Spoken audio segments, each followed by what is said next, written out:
Yo, what is up, y'all? It's Cone back here again tonight with another episode of After the Buzzer.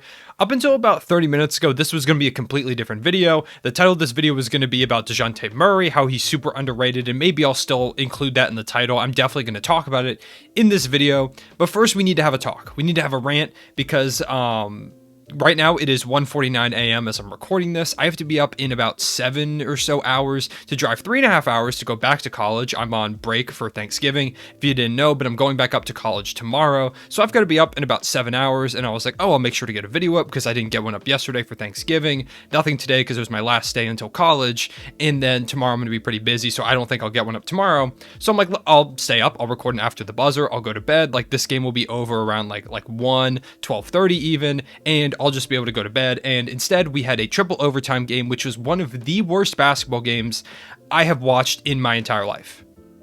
It was, I think my guy, Pierre, Pee Wee the Plug, if you know him on YouTube or Twitter, go check him out if you don't. I think he said it best when he said that this atrocious game was making him lose basketball brain cells.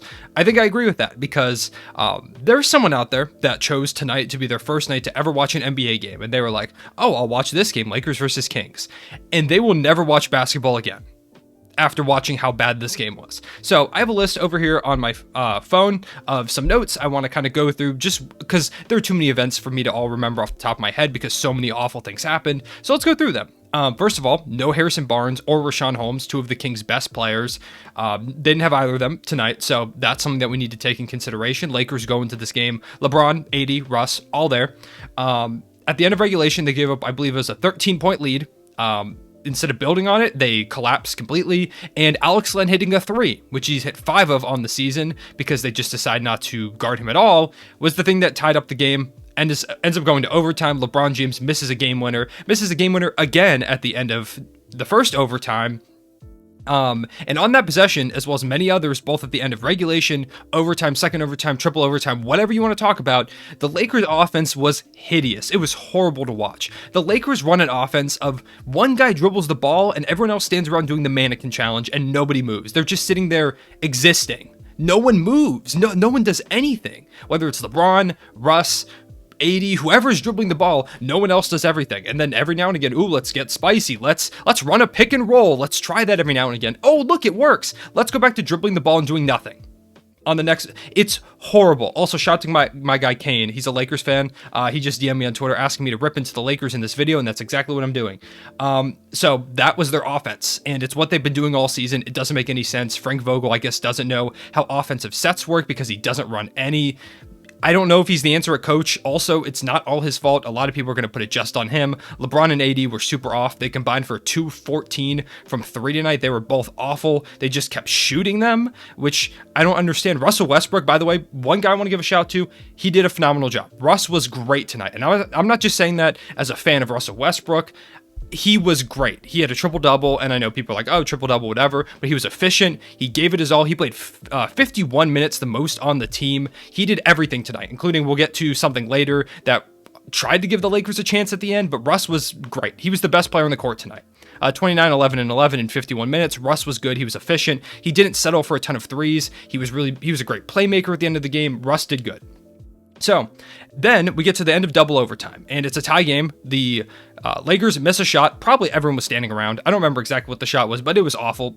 Probably terrible offense, as it typically has been for the Lakers.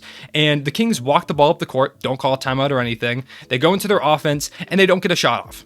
De'Aaron Fox drives with like 1.5 seconds left and kicks it to Tyrese Haliburton with no time on the clock. There's no way he can get a shot up, and he just drops it, and we go to triple overtime. Just not a shot just doesn't get off because neither one of these teams wanted to win this basketball game. They were both like, I'm cool with losing, whatever. I don't really care. I'm the Lakers. I'm going to go a game under 500 if I lose this. And I'm the Kings. We fired our head coach because we stink. I don't care if I win this either. So that's where both these teams were at this point. Then towards the end of triple overtime, the Lakers get the ball, and Malik Monk, running up the court, throws a pass right in the face of De'Aaron Fox. He is running, and De'Aaron Fox is like right next to him. He tries to push the ball up ahead when he does not have to. They're down 4 at this point, so if they slow down, get a shot, obviously they want to work quick because I think there was only like 40 seconds. They're down 4, so they got to work quick. But he tries to force the ball up to Russell Westbrook. It gets picked off by De'Aaron Fox, and they push the ball back down the court. There's a foul, and the Kings now have to inbound the ball. And all they have to do is inbound the ball. This game is over. They throw the ball away. Well, I'm watching the Lakers broadcast because I think it's hilarious what I'm watching right now. And the Lakers commentators, they were doing a great job calling this game, how crazy it was and everything like that. And the Lakers cut away. They cut away to a replay, so I didn't even see the steal. They threw the ball away to Russell Westbrook, who goes down the court, drives, tries to shoot a layup. He gets fouled. He makes and misses one free throw. And then they end up fouling Carmelo Anthony, or they're down 5. Carmelo Anthony makes a 3 in the corner, fadeaway 3, to bring it to a 2-point game, so they've got a chance. Now they can foul, and then maybe they can bring the ball back down. Maybe they make one, miss one, and they've got a chance at a 3. But no, they don't foul in the backcourt. They let them get the ball ahead, and then Melo, having no choice but to be the last line of defense to foul, fouls them and gets a clear path foul. If you don't know what that means, it means the team that got fouled gets free throws and the basketball, because they just don't know how to foul at the end of a game, apparently, because they can't even do that right, it seems like, with the Lakers. So they get a clear path foul and make the free throws, just dribble the ball out when they inbound it, and the game is over. So that's what I spent my last 30 minutes of my life that I could have spent sleeping watching to get you this video.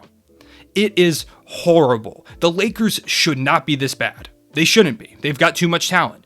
And it was a combination of everything. LeBron was really forcing up a bunch of threes. I don't know why he wasn't attacking. Maybe it was because nobody was moving. I do want to give a shout to Marvin Bagley, who played some good defense on him. And also he got a lot of run towards the end of this game. So shout to Marvin Bagley for being freed. Anthony Davis kept settling for threes. He made a couple pretty big and ones at the end. But you can't have these two guys shoot 2 for 14 from 3. You can. Anthony Davis, I believe, is now like 7 for 40 on threes over the course of this season. So he's regressed really hard in that category of 3-point shooting. Nobody moves. There's no offense. Defensive communications were all over the place. Buddy Hield was cooking them. And I'm sure people are going to take that narrative on Twitter because the Lakers could have traded for him. But it doesn't really make sense because Russell Westbrook, the guy that they got instead, was great tonight. It's just a mess. The Lakers are all over the place. They are 10-11. I don't care if LeBron was hurt for a little bit. I don't care. They should be better than this. Russell Westbrook and Anthony Davis, they're enough to bring this team to a better than 10-11 record, probably on their own. Never mind the fact that you have LeBron James for a game where the Kings were missing potentially their second, third best players, fourth, I guess, if you want to throw Buddy Hield in there. But this season, they've been their second and third best players, Harrison Barnes and Richaun Holmes. You cannot lose this game. They made Alex Len look like Wilt Chamberlain out there with the rebounds he was getting, the putbacks, the blocks he was getting. He looked like prime Wilt Chamberlain with a 3-point shot out there for most of the game. It was ridiculous. It was one of the worst basketball games I've ever watched. And I know I've talked about the Lakers a lot in this channel, but it's because they have my favorite player in Russell Westbrook, my favorite player of all time, that is. They're a team that's supposed to be a championship contender, and they've just disappointed greatly.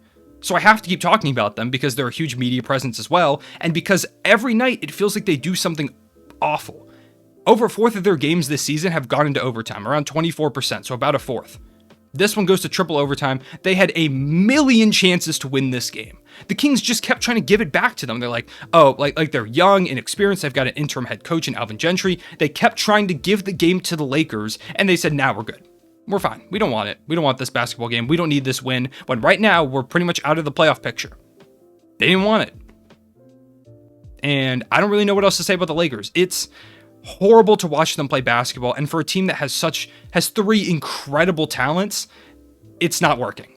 Something's got to change. Whether you fire Frank Vogel, you make a move, they really can't even make a move because they've got 3 guys on max contracts and a bunch of like minimum guys. So they can't really even make a big move, really.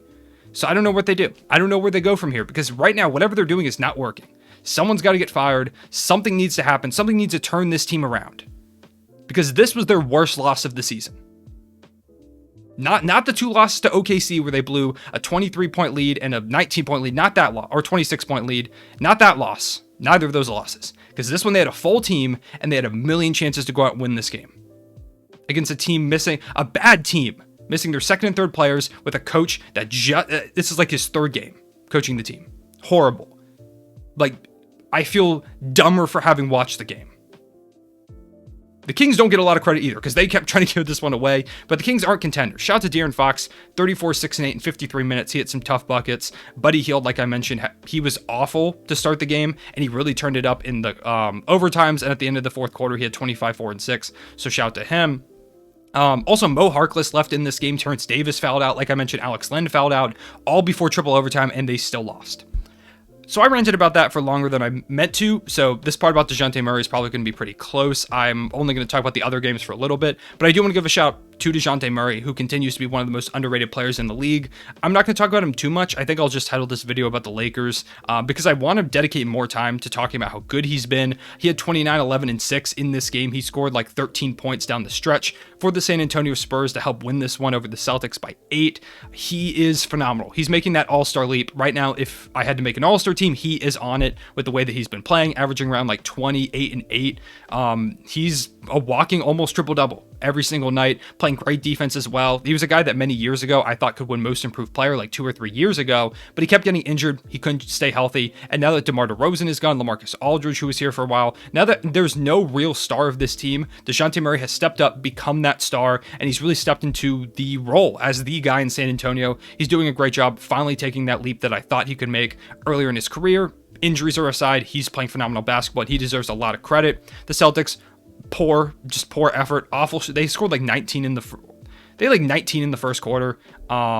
They had 14 in the first quarter. They were down 14 to 30. They were down by like 20 in this game, so I guess credit to them for fighting back, but this is a team they should beat. No Robert Williams, which I guess makes him the MVP with how poorly the Celtics played a lot of this game. 88 points against the Spurs is not going to cut it. Jason Tatum, he really turned it up at the end, but still was not good enough. Jaylen Brown was not good. Just a bad all-around game for the Celtics, who continue to struggle. I'll talk about the Thunder game for a little bit. Really what I want to talk about is Shai Gilgeous-Alexander returned. He had 15, 8, and 9 in this one. Wasn't super aggressive in this game trying to score the ball. He was more trying to be a playmaker. This was his first game back from his ankle injury, so maybe that factored into it. He had a three-point shot at the end to try and win the game, and it just barely rimmed out. It was like a one-handed like floater from the three-point line, kind of similar to the Giddey shot from the other night. If you did see that, they end up losing by 2 to the Wizards. Lou Dort with 21, 4, and 2. He's averaging over 20 points per game this month in 12 games. He is making that leap 100%. He's become a go-to scorer for us. He's doing everything from mid-range jumpers to three-point shots. He's went from one of the worst finishers at his position to one of the best finishers in the league at the guard position overall. It's just really impressive. He continues to get better, and he is hooping right now. On the Wizards side, I want to talk about Daniel Gafford, who had 7, 8, and I think it was 8 blocks in this game. He was a monster. He was everywhere. Montrezl Harrell with 14 and 5 as well. Big men continue to dominate us. And the Wizards wasn't a pretty win, but it's a win nonetheless. And for a team that's been struggling, especially against an OKC team, I'm not just saying this as a fan, but we've really played a lot of good teams hard this season. A win's a win. Jazz losing by 1 to the Pelicans, which is not a good look. Devontae Graham hits a three-point shot with I think it was 1 second left. Donovan Mitchell has really been struggling. He only had 16 points in this one. He struggled against the Thunder the other night. He's been really struggling over the last few games, and it showed. The Jazz don't win a lot without him. They need him to get back to the form that he usually is in. I'm sure he'll get back to it, but for right now, he's struggling big time, and losing to the Pelicans as a team that was once the best team in the West record-wise last season is not a great look. Also, I'm not going to talk about their game because I just don't have time, but shout out to the Suns. They moved to a 15-game win streak with a big win over the Knicks. They blew them out. They made it look easy against a team that's pretty solid on the second half of a back-to-back in Madison Square Garden, so they're legit if you didn't know already. And finally, Warriors beating the Trailblazers by 15 points to move to 17-2. Draymond Green with 12, 8, and 12. A few steals and a few blocks as well. He always destroys the Trailblazers. It feels like same with Steph Curry, who had 32, 7, and 8. He is the MVP at this point. There's no doubt. On the Blazers side of the ball, 16 from Dame, who really struggled scoring the ball in this one. He's really come back to form as of recently, and then just tonight against the Warriors, he couldn't get anything done. 15 for Norman Powell, 19 for Anthony Simons. The Blazers are 10 and 10. They are struggling as well. Even with Dame coming back to form, they're still kind of struggling. This Blazers team's just not very good at this point. Maybe they'll get better. Maybe they'll make a trade, or they'll just figure things out. But for right now, they're not great. So those are my recaps of the games. Like I said, I'm so sorry I didn't get to most of the games tonight. There was a lot of them, and also I had to rant about the Lakers because it was awful. So I appreciate y'all watching. Let me know what you thought of all the games, especially the Lakers-Kings game, if you watched it at all. If you made it to this point in the video, comment the Lakers What can I go with? Comment below that the Lakers suck in the comment section below, I guess, if you made it to this point. They don't suck, but they suck for what they should be at this point. I appreciate y'all watching. I'll see y'all later. Real One Safe back.